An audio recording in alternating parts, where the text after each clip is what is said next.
Alright, so here's a question for you. Have you ever wondered what would happen if Mario remembered every single one of his battles before the first adventure even started? What would he do differently with that information? Would the Mushroom Kingdom, would it ever be in danger at all? Alright y'all, let's start from the beginning and assume Mario just got sucked into a pipe, or the Magic Koopa casted a spell that sent his soul hurtling out of his body back through time and space into the body of his infant self. Of course, the first thing he'd do as a normal human being living in Brooklyn would be to train his body. Instead of being a pudgy guy, Mario would more than likely start working on his physique first. He would be hot and shredded, and he would be getting built by the time he's a teenager. He wouldn't be treated like a joke by any of his family members, not until he decides to become a professional plumber yet again as he ages. Missing the fun he had in the Mushroom Kingdom, Mario will spend his free time looking for the pipe that led him there. His job as a plumber only made it easier for Mario to map out every sewer system in the city. Entering the tunnel. So it'll take him several years, but by the time he's a young adult, he'll stumble onto the tunnel the exact same way he did in the original timeline, as if destiny was calling out to him at a specific time. Jumping at the chance to redo his adventures in another world, Mario would still be very concerned about his brother's safety. Taking his sweet time before he jumps in, Mario gets sucked into a stream that leads directly to the Mushroom Forest. However, in this timeline, Mario switches routes mid-journey and actually heads straight for the Darklands. After getting ejected out of the pipe, he'll find himself in a weird, dark wasteland. Within a matter of seconds, he'll also be surrounded by dry bones, who are ready to tear him limb from limb. Jumping over their heads as he goes along his way, Mario will skillfully weave and duck his way to the abandoned castle full of Shy Guys. That's also where he'll discover his brother Luigi is being kept hostage. Oh yeah. After fighting off the Shy Guys quite easily by himself, Mario will help his brother escape. Together, they'll travel through the Darklands before eventually reaching Iceland first. Skidding and slipping and sliding across the multiple hazards that get in their way, the brothers will team up to find creative ways to cross spikes and enemies alike. After that, they'll go through the Pipeland and meet a few toads along the way, asking them for directions. Mario, he will trust the toads and will jump into a pipe that was supposed to lead them directly to Peach's castle. But it'll drop them at the top of Skyland instead. And there in the skies, Bowser's Koopa paratroopers will try to target the brothers with their spears. God, that is fun to say, guys. Bowser's Koopa paratroopers, and I will target you with a spear. If you don't like and subscribe to this video, so press that button. I'd appreciate it. Thank you. But when that doesn't work, they'll start firing bullet bills at them in order to slow them down. Jumping over an army of Goombas and Koopas on the ground, Mario will eventually decide to rest inside an abandoned toad hut on one of the Sky Islands. There, the brothers will discover how this entire village was ransacked by Bowser, all for the sake of the special star. With the village left abandoned and only a few Koopas living on the outskirts, Mario asks Luigi to trust his judgment as he goes out to fight the Koopa paratroopers on his own. Jumping over a series of them while avoiding their spears, he'll find a special block hovering near one of them. And since this Mario is faster and far stronger than his original counterpart, he'll easily make it to the brick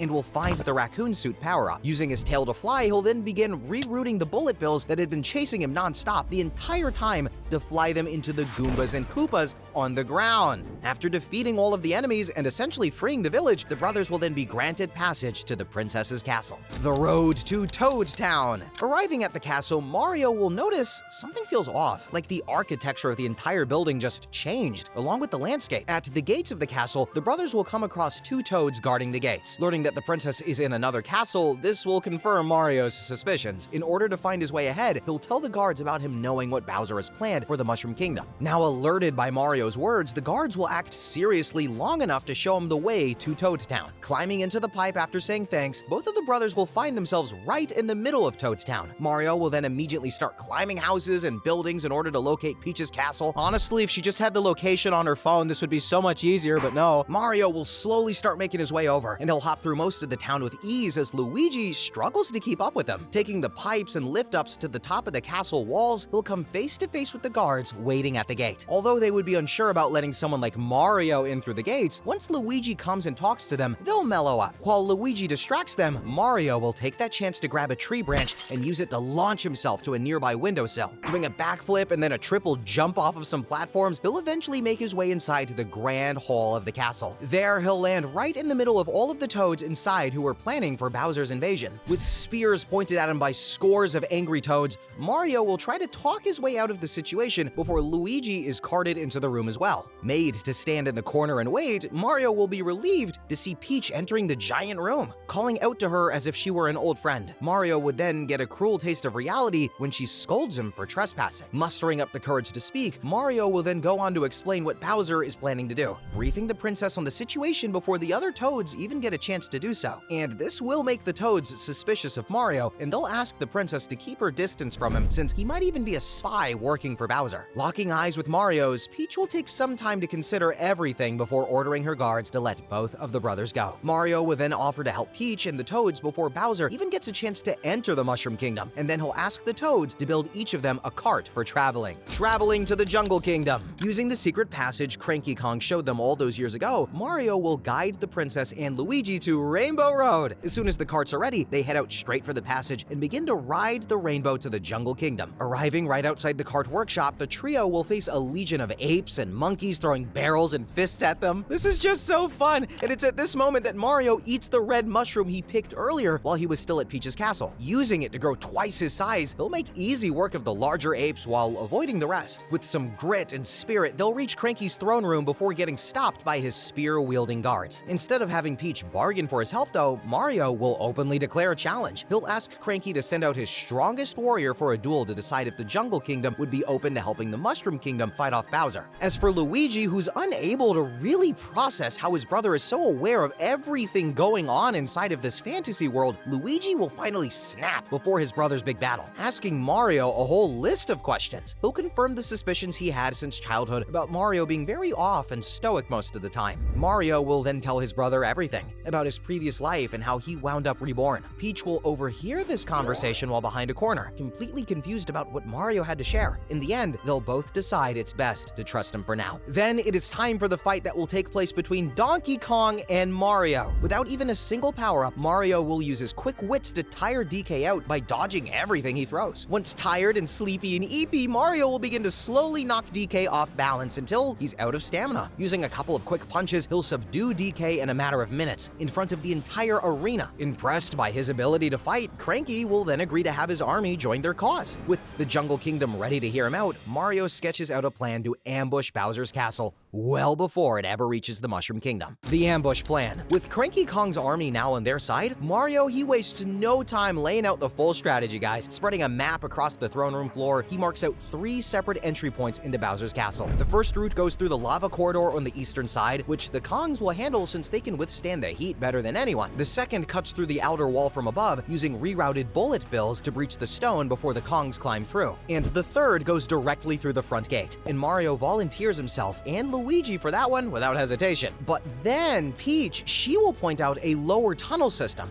running beneath the lava moat that Cranky's maps show connecting to the underside of the castle gate mechanism. And Cranky confirms it, adding that the Kongs have known about it for generations but never had a reason to use it. Mario, he factors it into the plan immediately, assigning himself and Luigi to the tunnel instead of the front gate and moving the Toad Battalion to handle the gate from outside once it drops. And the plan, y'all, it gets locked in that same night. The Kongs start sharpening their weapons and loading barrels. Peach meets with her Toad commanders and walks them through their positioning. Mario goes over the tunnel route with Luigi until his brother has it memorized. The ambush. By sunrise, the convoy jumps off the Rainbow Road and splits. The Kongs take the lava path, with Donkey Kong leading the first group through the main thermal corridor, while the second group circles the outer wall from the east. The Toad Battalion holds position outside the front gate. Mario and Luigi drop into the tunnel entrance and start moving. The tunnel, it runs tight and hot the whole way through. A handful of dry bones patrol the lower sections, and Mario stomps each one flat before they reassemble. And Luigi, he handles 2 on his own without even being asked. That's my boy right there. But they reach the end of the tunnel and come up directly beneath the castle gate mechanism. Mario pulls the lever and the drawbridge drops. The Toad Battalion then floods in from the front. The Kongs hit the outer walls from 3 sides at the same moment, barrels crashing through the stone and scattering Koopas in every direction. Bowser's army gets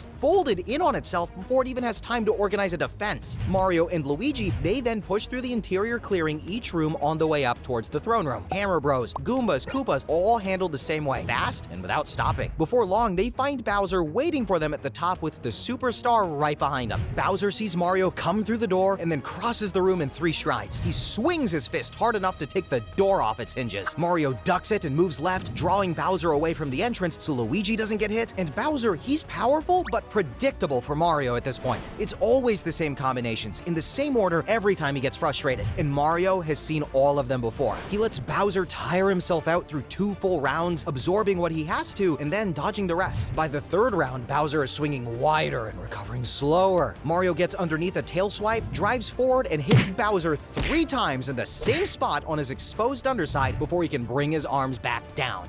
With Bowser staggered, Mario hits him again in the same place to bring him down on one knee. Meanwhile, outside the throne room, Bowser's army collapses immediately. Koopas retreat through every exit, still standing. Goombas scatter into the outer corridors, where the Kongs round them up. The Toads, they lock down the perimeter, and the whole thing is finished before the sun gets high. Donkey Kong then finds Mario in the throne room and slaps him on his shoulder hard enough to stagger him. Cranky's soldiers secure Bowser in the lower levels of his own castle. The fortress stops its crawl towards the Mushroom Kingdom and settles where it is, half submerged in the lava bed below it. Peach arrives through the front gate and walks through the throne room, taking stock of everything. She tells Mario the Mushroom Kingdom owes him more than she knows how to say right now. Mario then tells her it was a group effort, and before Mario can enjoy his victory, Bowser reaches behind him and grabs the superstar sitting on his throne. The power tears through him immediately, his shell lighting up and his size doubling as the energy locks in. His next swing comes faster than anything Mario has ever seen from him before and catches Mario clean, sending him into the far wall. Getting back up though, Mario begins rethinking his plan to attack. Asking Luigi to back him up, he'll avoid Bowser's flames as he long jumps up to one of the room's chandeliers. Jumping from one ceiling fixture to the next, he'll begin waiting Bowser's time with the star out.